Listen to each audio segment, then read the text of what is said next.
J'assume totalement qu'un président de l'Assemblée nationale, comme un ministre, rencontre dans un cadre informel, le soir dans des dîners, en plus des déjeuners le midi, parfois même des petits déjeuners, des responsables d'entreprise, des responsables de la culture, des responsables de l'université. Et j'assume que ma femme ait pu participer à l'organisation de ces dîners. C'est ça la question que pose Mediapart. Et je me défendrai, et je défendrai ma femme parce que je n'accepte pas qu'on nous attaque. Nous n'avons rien à nous reprocher, ni elle, ni moi.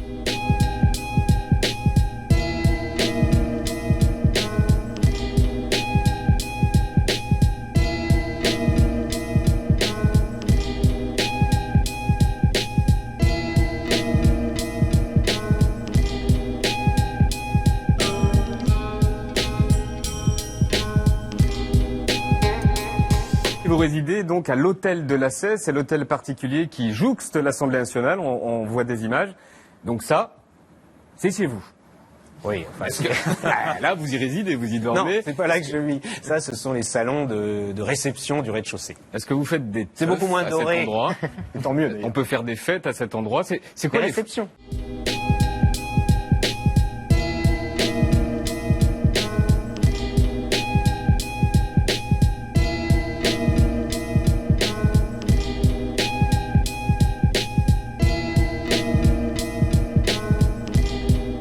Il faut mettre fin à cette idée très répandue parmi les citoyens, et je les comprends, selon lesquels finalement les élus se font leur propre petit système et qui de fait seraient un peu privilégiés. C'est quoi les frais de fonctionnement?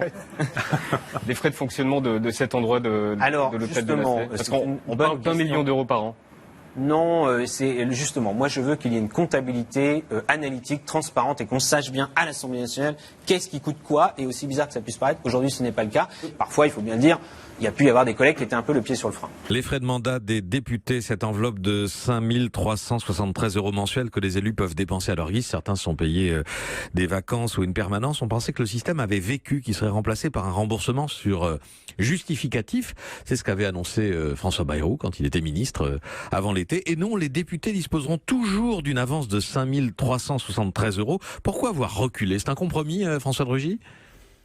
D'abord, moi je veux dire que dans cette affaire, mon ennemi, si je puis dire, c'est la défiance. Nous avons un sentiment de défiance aujourd'hui en France qui est très développé vis-à-vis des politiques en général et des députés en particulier. Donc il faut rétablir la confiance avec les Français. Nous reconstruisons un lien de confiance, et cela passe par un certain nombre de mesures, certaines que j'ai impulsées dès cet été.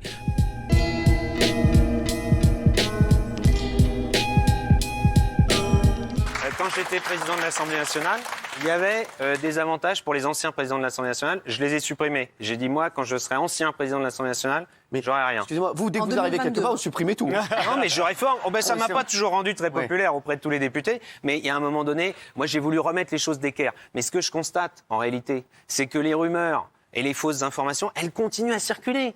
J'aimerais savoir votre salaire, monsieur de Rugy. Alors, S'il vous plaît. Ah, mais vous savez, moi, depuis que je suis élu, je fais la transparence sur mes revenus. Ça ne m'a pas attiré que d'ailleurs des sentiments sympathiques. Donc monsieur me demande, de toute façon c'est public, c'est 9 500 € net par mois. Que ces messieurs baissent leur salaire, qu'il n'y ait plus autant de retraite sur les anciens présidents. Ces messieurs dames. Si tout le monde fait un effort, on s'y retrouvera. Je comprends tout à fait. Que ce soit, ça puisse choquer des gens. Mais moi, je le dis parce que je suis pour la transparence. Dans une république, il faut que les citoyens sachent combien gagnent les élus et combien gagnent les responsables politiques. Voilà, c'est comme ça qu'on peut fonctionner dans une démocratie.